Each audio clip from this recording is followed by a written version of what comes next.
Perkenalkan, nama saya Ervina dengan NPM 2320103050.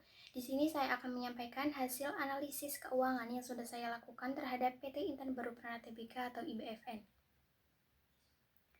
IBFN sendiri berdiri pada tahun 1991 sebagai perusahaan pembiayaan. Kemudian pada tahun 2023, IBFN ini beralih ke perdagangan alat angkut komersial. IBFN ini merupakan anak perusahaan dari PT Intra Kopinta Tbk atau Inta Group. Kemudian mengenai struktur kepemilikan saham sebesar 55,07% dimiliki oleh PT Intra Kopinta Tbk. Kemudian saham publik sebesar 14,89% untuk seri A dan untuk seri B sebesar 6,17%.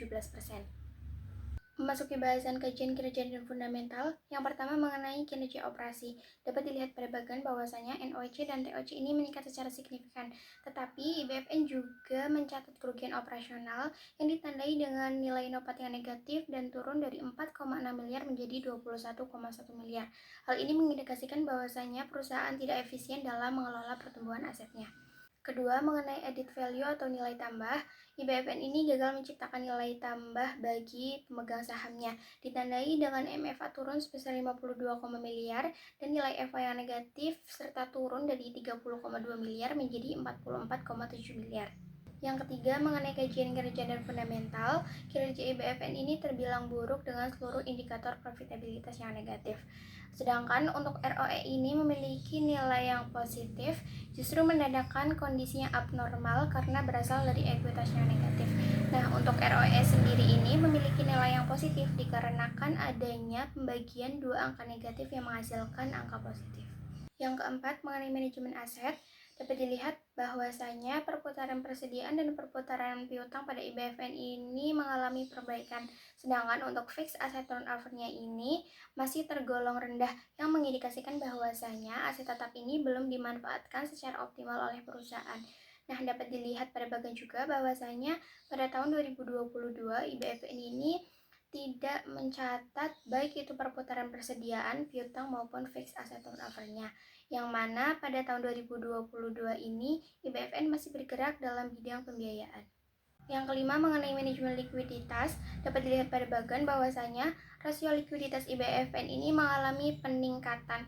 Namun ketiga rasio ini masih tetap berada di bawah standar idealnya, yang mengindikasikan bahwasanya perusahaan ini masih kesulitan memenuhi kewajiban jangka pendeknya. Kemudian mengenai nilai pasar, dapat dilihat pada bagian bahwasanya IBFN ini mengalami penurunan valuasi pasar yang serius, ditandai dengan seluruh indikator yang memiliki nilai negatif.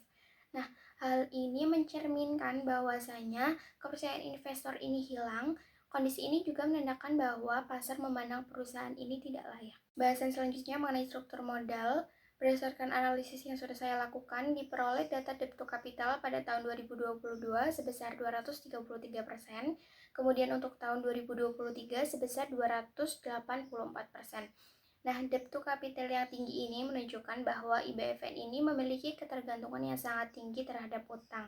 Kondisi ini sesuai dengan pecking order theory, yang mana perusahaan mengalami kerugian tetapi mengandalkan utang sebagai satu-satunya sumber pendanaan yang memungkinkan sebelum opsi penerbitan saham baru. Kebijakan dividen pada IBFN ini pada tahun 2022 dan 2023 tidak membagikan dividen dikarenakan kerugian operasional. Kebijakan ini juga sesuai dengan signaling teori yang menunjukkan tekanan keuangan, namun beresiko mengurangi kepercayaan investor pencari dividen. Dari keseluruhan analisis dapat ditarik kesimpulan bahwasanya IBFN ini mengalami penurunan di semua aspek keuangan, yang mana profitabilitasnya menurun, likuiditasnya lemah, valuasi pasar yang negatif, struktur modal yang tidak sehat, serta krisis kepercayaan pasar. Berikut langkah yang dapat diterapkan oleh IBFN untuk pemulihan keuangan mereka, diantaranya restrukturisasi utang, efisiensi operasional, perkuat likuiditas, bangun kepercayaan investor maupun melalui kebijakan dividennya.